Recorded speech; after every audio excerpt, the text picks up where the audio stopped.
Again, thank y'all, students, for keeping after it. And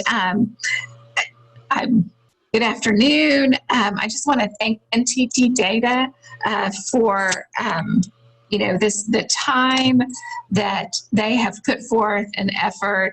I want to thank our moderator and our panelists for sharing their thoughts today on their career paths.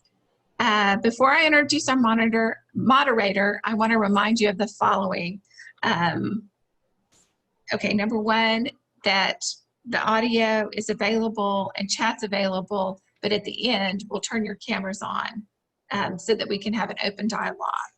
And I think y'all maybe just saw this session's being recorded. And this is not a come and go session. You have to stay the full time to get credit. And so next, I just want to introduce our moderator. It's Paul Twigg.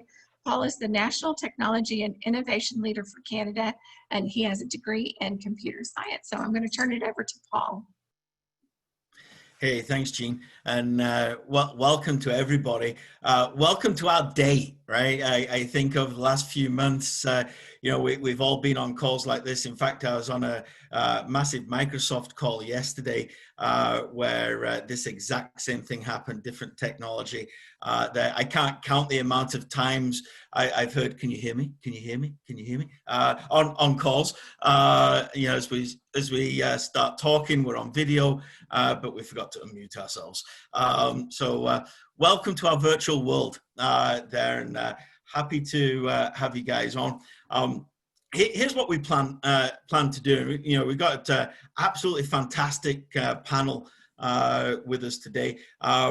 What I expect, lots of really, really hard questions, right? Come and talk to us about the different things that are on your mind in terms of your career, in terms of your studies, where you want to go.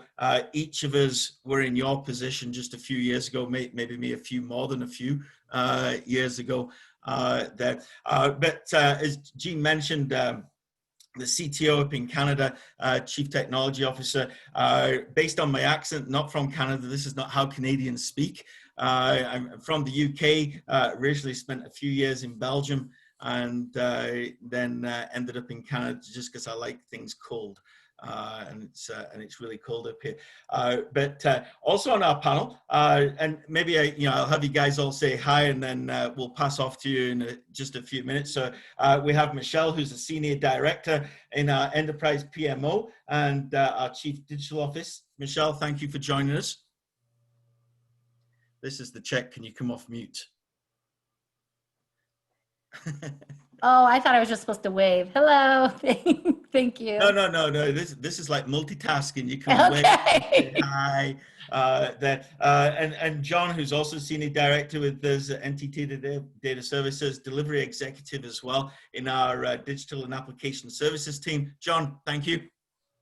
Thank you for having me. And I can't wait to hear John's story. And Tatiana, who is one of our awesome project managers there, and has a whole bunch of resources for you, and I know super excited. So Tatiana, thank you for joining us today. Hi everybody, look forward to talking. Fantastic, thank you. And the reason why we do that, just for everybody's benefit, is now we know everybody's audio is working too. Right, as we introduce the panel. I want to tell you a little bit about myself and my story just before we get going. And again, if you've got questions, don't wait to the end. Throw them in chat. If you want to come on audio in the second part of the webinar, feel free to do that. I started off in England, went to, actually in England, we drop out of high school when we're 16. We finish high school then, and we have a plan to either go and do generics or to go and do something specific. And so since the age of 16, I've been studying computers there. And so as a geek, always a geek, and my kind of tagline that I've used for the last few years is a geek that likes to speak, because typically you have to mute me to shut me up. But I wasn't always like that. As a teenager, I was like super shy. In fact, I wouldn't actually talk to anybody. And so it's something that I've had to learn as I've gone through my career. As mentioned, I live up in Calgary, and in just a couple of months it'll be about minus 30 degrees Celsius. I'm not sure what that is in Fahrenheit, apart from extremely cold. And yes, we do ride snowmobiles, and I have a friend who has huskies in a sled, and we ride around on a sled, even though I live in a city. I have a computer science degree, passed a whole bunch of exams. Interesting story. I swore the day I finished school, I would never take another exam again. Way too stressful. And then in the first 5 years of my career, I took about 60 Microsoft exams and carried on throughout my career. And it's been one of the things that I would highlight that has been able to separate me there. If you guys are into soccer, the only team we talk about is Manchester United. If you, Tatiana, you're not allowed to disagree with me. No. Actually, switch on your mic for a moment there, Tatiana. We need to hear who you support. No, don't you worry. I'll go get my scarf, my jersey, and I'll be back with you. I like that. I like that. So actually, Manchester United, yeah, sure, best team in the world. And really enjoy Texas barbecue, even though I live up in Canada. I spend my days as a CTO talking to clients, talking to our partners, and it suggests upon the slide talking to robots, like our social robot Jibo there, which is part of our research group. Might sound funny, but put me in that geek category. In reality, we're actually training Jibo to work in understanding PTSD amongst first responders there, and being able to help diagnose them, to be a companion. And we see that serious side of maybe the fun piece of working with robots there. So I love IT, right? That's my passion. So that's a little bit about me, right? So now you know where you can ask all those hard questions to me. So now I'm going to hand over to Michelle, who can, oh, what's that? Oh, Tatiana, please don't. That was a Chelsea shirt for everybody else. Tatiana and I have to have a conversation about this. Sorry, Michelle, over to you. No worries. Thank you for that. I've been in IT services for over 30 years.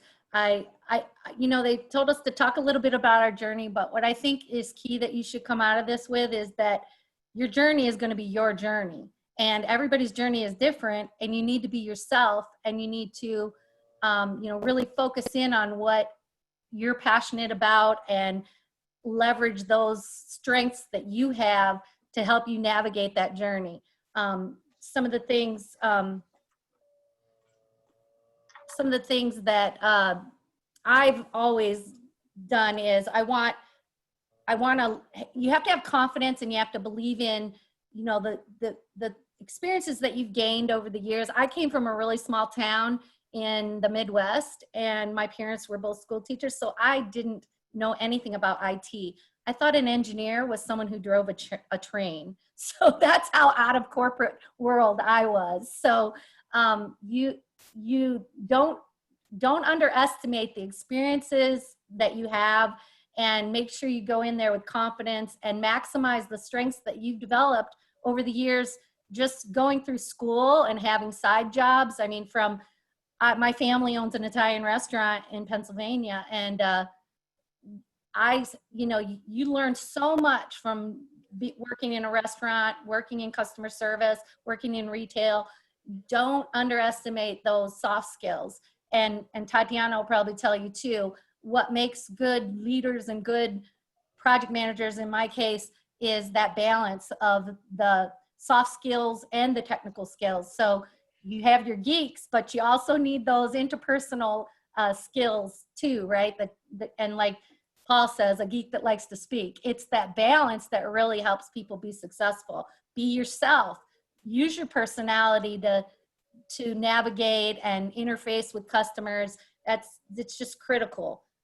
So that soft skills, don't underestimate, what you've developed thus far, and have confidence when you go in there. You have things to offer. No matter what your background has been, you have skills and competencies and leadership skills that are just innate in your behaviors. So definitely maximize those strengths, communication, and play off those, especially in your early roles. And one of the things, another key message that I want to pass on is be flexible. And some of the things I did in my early career was crawling under desks and plugging in computers. So just be flexible. And I think I put it on this slide. One of the most important lessons that I learned from, well, that anyone should come out of this pandemic is you need to be quick and nimble. So not just in your business strategy with this pandemic hitting us, we as a company had to be very quick and nimble with our strategy, focus on the services that we're gonna play in this market, this new market. And so just as a business needs to be quick and nimble and adjust, so do you as an individual. Change is inevitable. Just like Paul said at the beginning of this call, you are gonna have glitches. You are gonna run into bumps in your projects, in every call that you get on. Go with the flow, go with the role, you know, be comfortable, be confident, use those interpersonal skills to navigate you through difficult situations and change. And you just can't underemphasize the value of those skills. Communication, managing change, and just your interpersonal skills are going to get you very, very far. The technical stuff comes. And I heard a company that we just acquired made the comment that they hire first based on, you know, strong leadership, strong organizational skills, you know, those innate soft skills. They can put them through a technical boot camp and get them acclimated on the specifics of the software program that they implement. But you come to the table with a lot of skills. So just play off those and build on those, and make sure you're emphasizing that value that you can bring to an employer right now today. Awesome. That's fantastic, Michelle. Maybe just one question before I pass over to John there, if that's okay. You talk on your slide here a little bit about road warrior. Tell us, you know, maybe 30 seconds or something. Tell us a little bit about road warrior and what that means. Well, when you first start your career, I'm sure you'll think traveling the world, traveling the US is so exciting. And I did it for about 10 years, just going to different projects, different client sites. And that was really important in spending. I mean, I know in this day and age, we're not traveling hardly anymore, but I'm sure it'll resume. It's really important, and I'll work two messages into this, is to be flexible and be willing to go do whatever, wherever. When I got hired into EDS, they said, you said you'd do anything and you're real eager, da, da, da. So, okay, here's the offer. And they signed it over. I go, well, where am I going? They said, you said you'd go anywhere. And I was like, okay. And I started to sign. He's like, Buffalo, New York. And I went, oh, okay. I don't know anything about that anyway. So, okay. But yeah, just be flexible, willing, and it's exciting and it's fun at first, but you definitely need to have a work-life balance, and whatever situation you get in, you know, make sure that you're balancing and not getting burnt out when you do that kind of thing. But yeah. That's awesome. Just to kind of add to that, so I live that world of road warrior even today, and not being on an airplane actually hurts. But my first experience in Canada, and for those of you that haven't traveled to Canada, let me paint a picture. 6 months out of the year, it's white, and that's snow. And anyway, I land in the Calgary airport, being a road warrior, and I'm sent up north to the oil sands, which is about another 1 hour flight or 12-hour drive north of Calgary. So, I mean, we're almost at the Arctic. Well, we're not really, but fairly close. And I get out of my hotel the day after I arrive. I go to start my car, and it's not starting. It's a rental car. I'm like, what the heck? So I go back into the hotel. I'm like, hey, you know, the car's not starting. Why did you give me a dud car? I've got to get to the office really, really fast. And they're like, well, did you plug it in? I'm like, well, hold on. It's not an electric car. And they're like, no, you plug it in so it doesn't freeze. So my first experience of Canada was I had a rental car, and it absolutely froze. The engine was so frozen it couldn't start. And somebody had to come pick me up to go to work. I'm like, welcome to Canada. Anyway, John, how about yourself? So, hi, everyone. I'm very pleased to participate in this panel, and it's good to meet all of you. I actually do have, in my sort of career journey, it's a very non-standard journey. I grew up, in fact, was born in East Texas, in Athens, Texas, in case any of you might know where that is or even care. It's somewhere between Dallas and Tyler. moved about 20 minutes away, and that's where I was born. That's where I was raised. Somewhere along my sort of growing up and my journey, I understood, and I don't know where this came from, but I understood that there was a difference between a job and a career. And I was the first person in my family to actually go to college and get a degree and sort of, go that route. And so I just knew early on that what I wanted was a career and not just a job. And so I actually went to Trinity Valley Community College, which is in Athens, for a year on scholarship, which says a lot, right, for TVCC. But I did that, and then I decided to sort of shift gears, and I went to the Marine Corps, where I spent 4 years in the Marine Corps. And when I went through the recruiting process, I had taken all the tests and whatnot, and they came back and said, well, you can be one of these 3 things. They said, do you want to be a communication specialist based on your scores? And I said, well, that sounds like a grunt with a radio, and usually they're the first ones to get shot. Is that right? And he said, yes. And I said, okay, well, I don't want to do that. And he said, well, you could be a legal services support person. I said, well, that's a paralegal, and although I'd really like to be a lawyer, it's not really the same thing. I'll pass on that. And he said, well, you can be a programmer. And I said, okay, I guess I'll just do that. And that really was my attitude at the time. I took one computer programming class in high school. I was second in my class. That was because my best friend was first in the class. I really just didn't have much of an interest in computer programming. I went to basic. I wound up at Quantico, which is where the computer sciences school is, the Inter-Services Computer Science School is. And it's instructor led for the first couple of weeks, and then it's all self-paced after that. And within the first week, we were just having classes and whatnot, and I was being taught COBOL. So I'm sure you guys will never run into COBOL. But within the first week, something clicked, and it absolutely made perfect sense to me. And it was like, it was just like a Rosetta Stone had just kind of opened up for me. And if you don't Google what the Rosetta Stone is, if you don't know what that is, but it just all fell into place. It made sense to me logically. It made sense. It fit with my worldview. I mean, it just made sense. And so when we got to the self-paced portion of the class or of the course, I actually wound up, I would spend all hours of every day and every night up there working on my assignments and learning what I could, to the point where I wound up graduating first in my class, and they gave me a choice of duty station, and I enjoyed being in Quantico, which is outside of DC, and I said, well, I'll just stay here. And it was a very fortuitous choice because it actually set the foundation for the rest of my career. It was soon after that I decided that I needed to actually further my educational career beyond the computer sciences school in the Marine Corps, and I started taking night courses. And it was during the course of that I completed my undergraduate degree in computer science. And later I went on through what we used to call night course, but online learning with the same university. And I completed my master's certificate in healthcare leadership.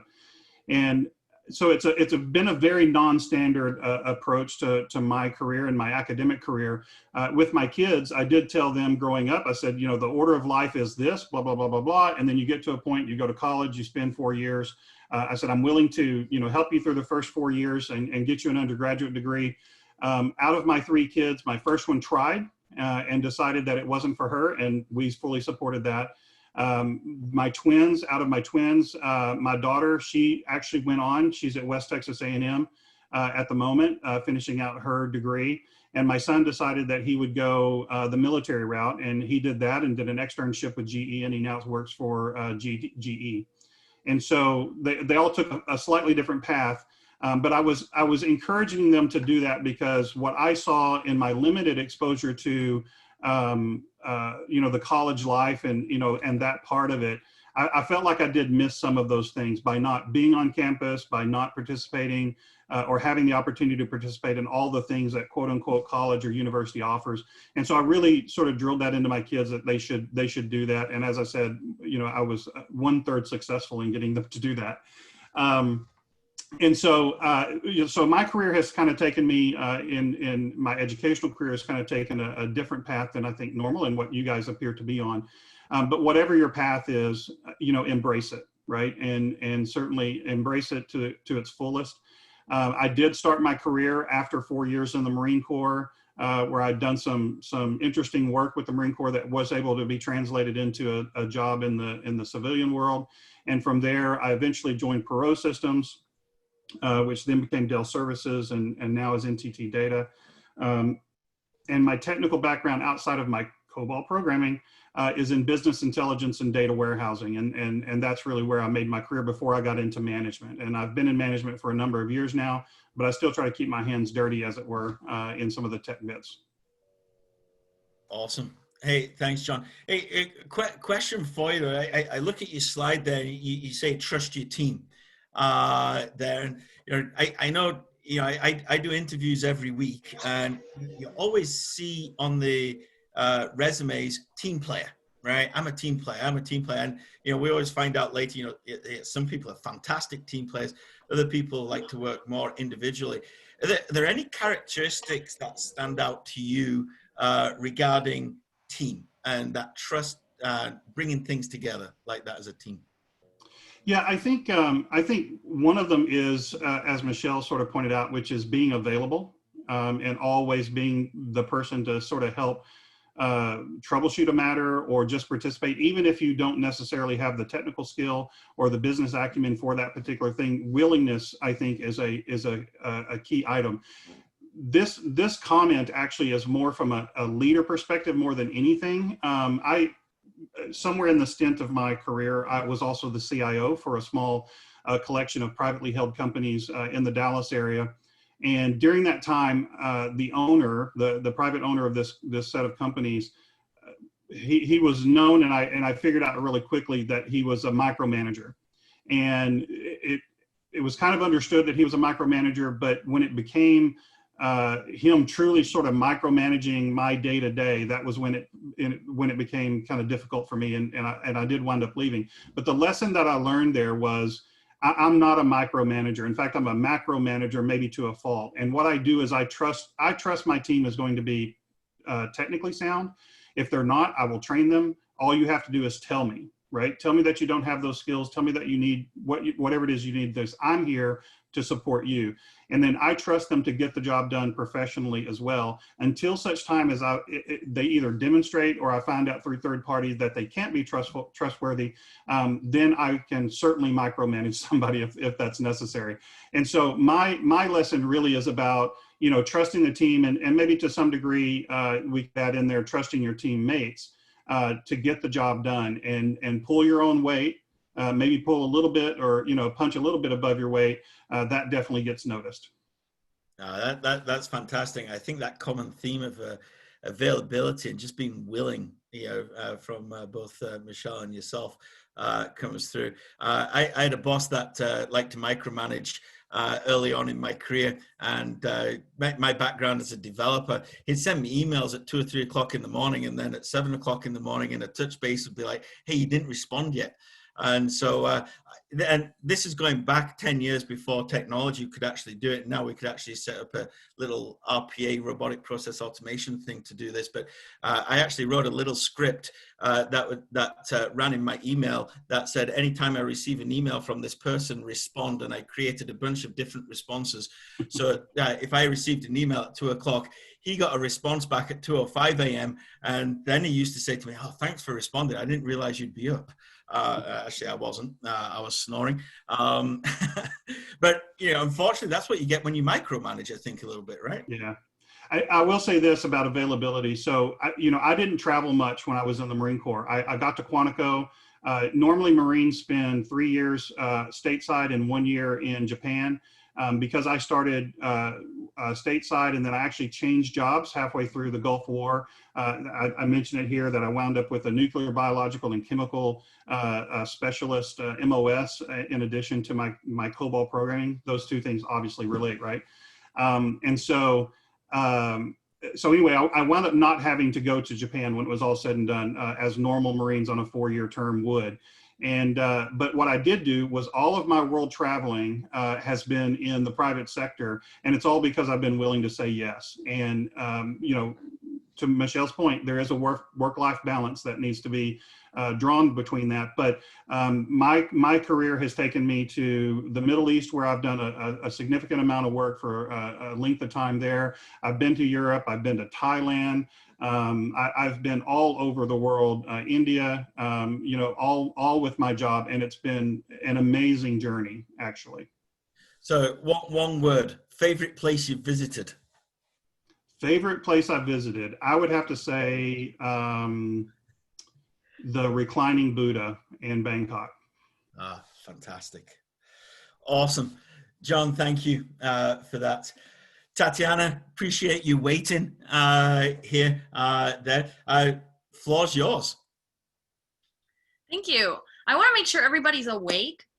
So if everybody can send me through the chat what your favorite class is, please. And if you don't have a favorite class, then your least favorite one. I kind of want to get a roll call here, make sure you all are awake. So my name is Tatiana Zambrano. I have quite an interesting background, but I'll summarize it for you. I was born in Colombia, moved to Puerto Rico when I was a kid. I grew up in Puerto Rico with my mom and my dad.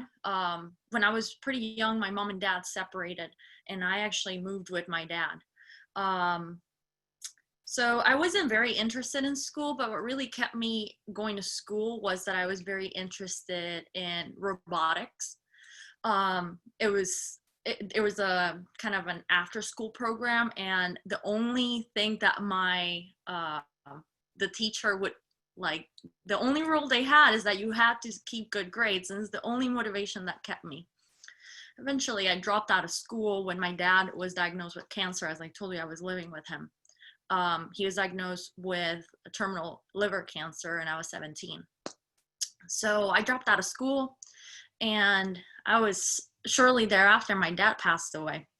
So I really kind of had to get it together. And I finished, there was a really good program by the National Guard called the Youth Challenge Program, which is a program they do for high school dropouts, and they try to get them motivated through a kind of a more military framework.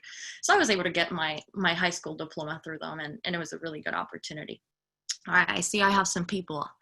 Advanced engineering, business law, criminalistics, interesting. Okay, those are really good. Thank you. Thank you for sharing, everybody. So this really segues to me going to college. So I realized that once I had my high school diploma, there was really two options. I could either go work at a retail store or something like that, or I could go to college. And it was through an organization similar to this one that I was able to get a scholarship that really motivated me to get more scholarships. I applied to every scholarship out there. I left no stone unturned, and I was able to go to Valparaiso University, and I started studying engineering there. It wasn't really doing it for me. I really liked the math aspect of it. I just really didn't like some of the modeling classes that I was taking. So You didn't like driving a train? I didn't like playing with the models on SolidWorks. Is like a little application that I really didn't care for, and I really got a little bit unmotivated by the engineering department, so I decided to change majors after 2.5 years in engineering. People thought I was crazy, but you know, I think this was one of the best decisions I could have ever made. And I think you really have to take a moment and realize, what is it that you really like to do, and go there. And if you don't like it, pivot, change, go find what really motivates you. Because, and this goes to my first point, you know, find what you're passionate about and make it part of your life. Because if you find exactly what is that you want to do for your career and that kind of path, and you're happy through it, it's going to make it so much more memorable, and you're going to gain so much more from it. So the second point that I have there is 3 letters that you will hear so much throughout your career. It's SME. It stands for subject matter expert. And the part that I say that you need to start with subject matter is because you should find what is it that you're passionate about. And then you start with that subject matter. You're young, right? You're going to be able to build on that expertise. So say you like, I see political theory. I was actually, my first job right out of college was in Washington, D.C. I worked in Congress. I thought I was going to go into politics. I was so passionate about it. I'm a first generation college student. I'm the only person from my family that speaks English. I mean, I am a walking congresswoman. Not really my thing. But again, I wasn't scared to pivot and change. So I really looked for those areas that were in my interest. So I started, I had previously internships, which I can't iterate enough. Like, find yourself some internships, paid or unpaid. It's really gonna set that foundation, help you find what is it that you're interested in. So even internships, I had an internship in a marketing department. I didn't really think that marketing was going to be my future job. I had that job, but it really helped me realize a lot of things on how people communicate, what makes something visually pleasing. And that's where I learned that a lot of the movement in the industry is to think about the end users across the industries, right? When somebody's building a software, you have to think about the end user. When somebody is, putting a handle on the door, they have to think about the end user. So I learned that in a digital marketing firm. And now I am in payments and I'm still thinking about the end user. So it's just something to always think about, that I learned. And once I learned it, I was always kind of in that mind frame. It's really helped me be successful. So let me see, I see some. Is it okay if it takes? Yes.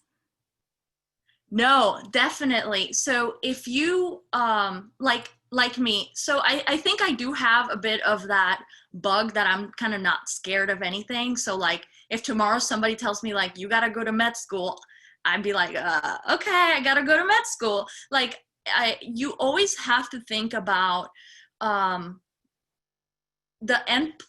what you think your career, where you think your career is going. It's not always going to end there. And you really can't be hard on yourself for being at that point, because you've made a lot of decisions that have left you to that point. And also you have gained a lot of knowledge getting there. So I early on in college, some of you might know about this stuff, but I started a vision board. There's a little paper and I wrote, what are the goals? What do I want to be? Where do I want to land? And I mean, I did everything. I put like, this is my goal credit score. This is how much I want in my savings account. This is, and I still have one. I think it's important to have a vision board, but you can't bank on those things becoming, because even if you land somewhere else, it could have really, your path doesn't always have to be linear for those who like math. Okay, so back to technology. There's a lot of money in big data. Oh, I'll get back to the Rolodex point, but there's a lot of money in big data. I know some of you have some technology incline. So I ended up in technology. There's a lot of paths in technology, so you don't have to be like hard tech. You don't have to be a developer to be in technology, but there's certainly some things that I recommend you look into, like cloud computing. I know there's folks here in the panel that know exactly what I'm talking about. Learn about cloud computer, learn about microservices, document databases, a big direction the technology industry is headed. Learn about Hadoop and data lakes. Those are things that you can kind of take 20, 30 minutes out of your day, learn, and you're really gonna go into a conversation with a technologist with some background, and that's always important to building your Rolodex. So building your Rolodex is important. Like, you meet somebody, you should already have a notebook with the names of these panelists, and you should have some questions drawn down. You should have some follow-up questions. You should reach out, because there's a lot of opportunity in everybody that you encounter in your life. They know some people that will help you get to where you need to be. And you need to think of that mind frame, not in the way that, oh, I'm using people to get where I need to be. No, but like, what can I learn from that person to get me to accomplish my goals, or to get me to think in a way that I don't think yet. So, okay, I'm gonna pause because I can keep talking. No, that's fantastic. Your passion's contagious, and if a Canadian could vote in the US, I would have absolutely voted for you, 100% there, because I think that it's that passion that drives. Michelle, I'm just going to turn to you just for a moment here, because I know you've got a little bit of a background in campus recruiting, and one of the things Tatiana mentioned was, hey, everybody should have a question written down for everybody. And I know on your slide you had your LinkedIn profile. On my slide, I had my LinkedIn profile there. You're 30 seconds. What would you give these guys, from a campus recruiting perspective? Where should they be at? What things should shine to make us want to hire them? Yeah, it is a lot to cover in 30 seconds, but okay. I wanted to piggyback also on something that came up when Tatiana was speaking, and someone had put the question in that, what if I change my mind or whatever? I started out undecided, because when you start out, you don't really know. And I made another comment that change is inevitable. So yeah, you can get a sampling of these technologies, but it's going to change. So, and Tatiana has on her slide, always be learning. You need to be ready to learn the next big thing and read and stay on top of that. But also interview, another key point that I tell incoming candidates, interview the company. And Tatiana mentioned it, research and interview the company. IT, I fell into IT kind of like John by default. That wasn't my passion I was following. But what I did was I said, I know this will enable me to have variety, and I can be in healthcare, working in a hospital in IT. I can be on a manufacturing floor.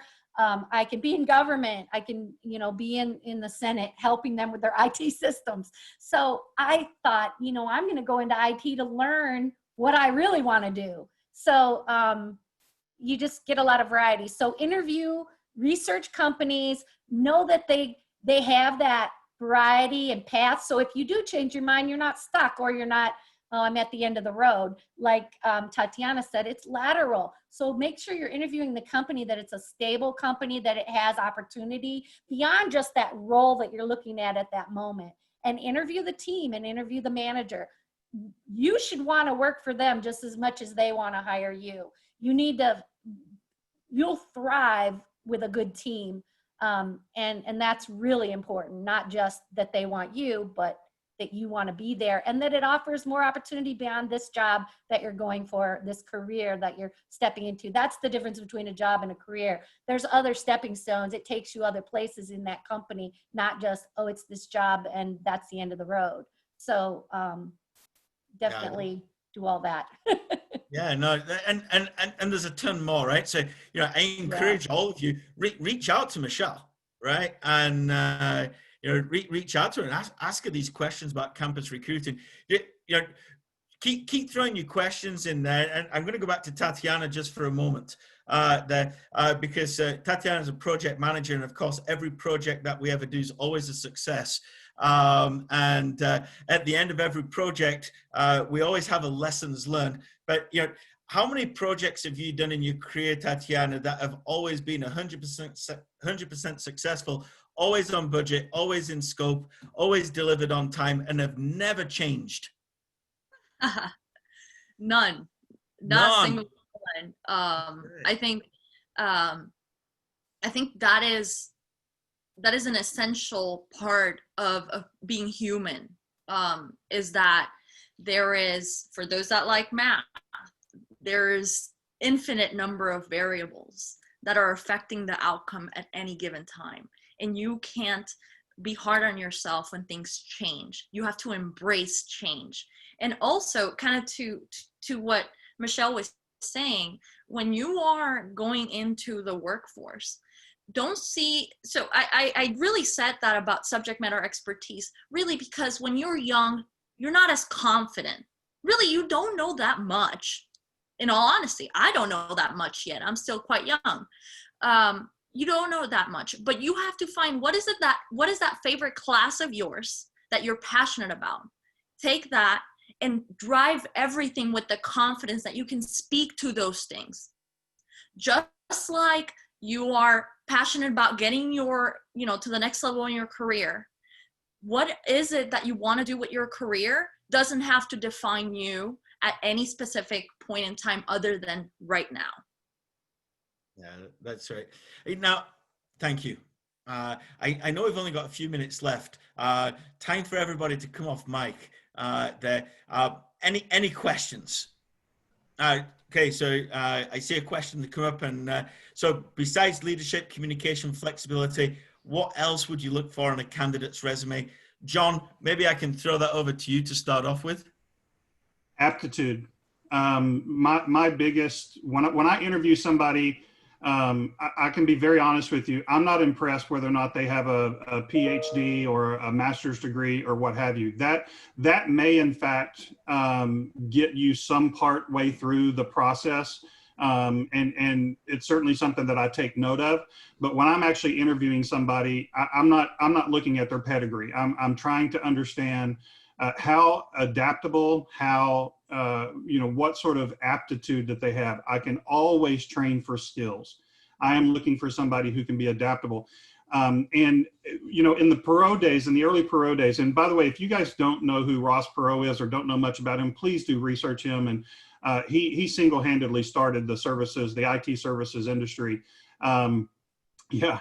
And but in the early days of Perot systems, our motto was be an expert at being an expert.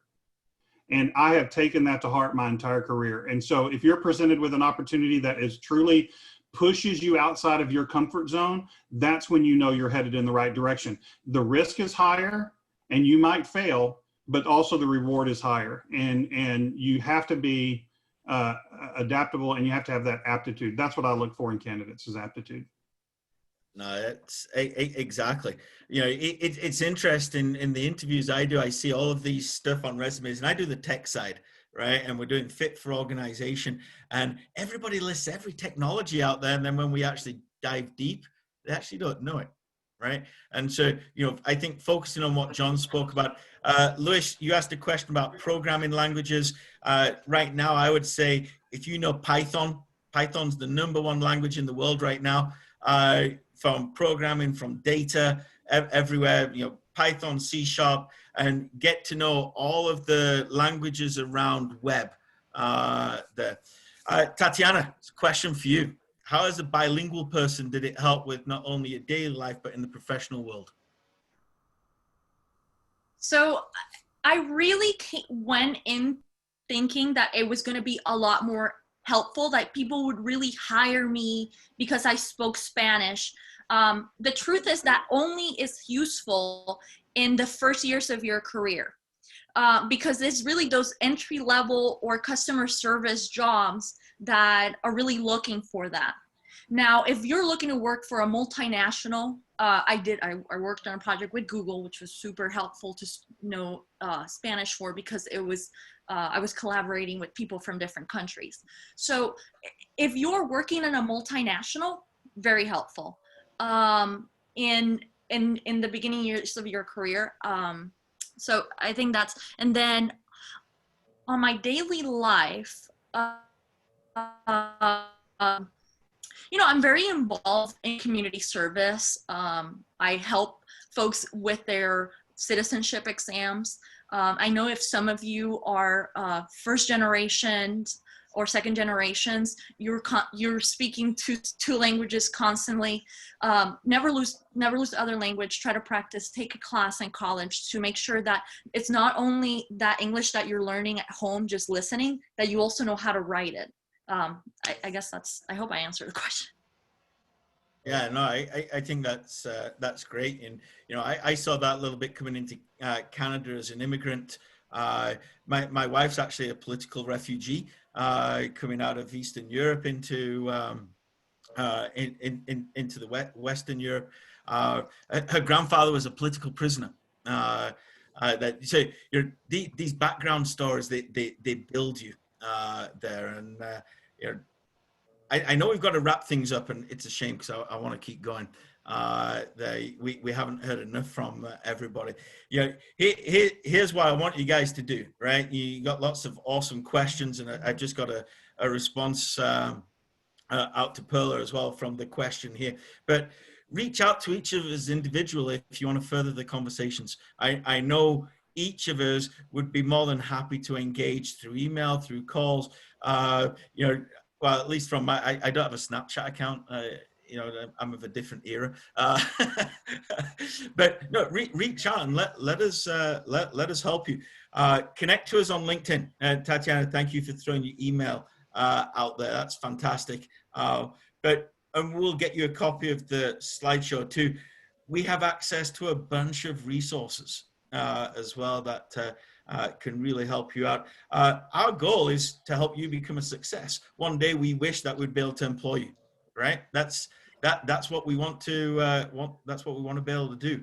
I know we've got a new program or an extended program at NTT Data Services around hiring university students, right? Because we need that passion to come into the organization. So we got to wrap up.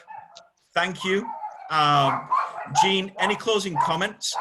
No, other than thank y'all so very, very much. Becky and I'll talk about how to, you know, I see about getting this copy of the slideshow and sharing emails for those people who are comfortable in sharing emails. And we will, Becky and I'll work all that out. But thank y'all so very much. Also, I would like to say, I see some questions coming in. I'm going to grab those and we'll send them out to the panelists and see if we can get some answers for you. We'll get those to Jean and she can get them back out. Great. And thank you for the students. Yeah.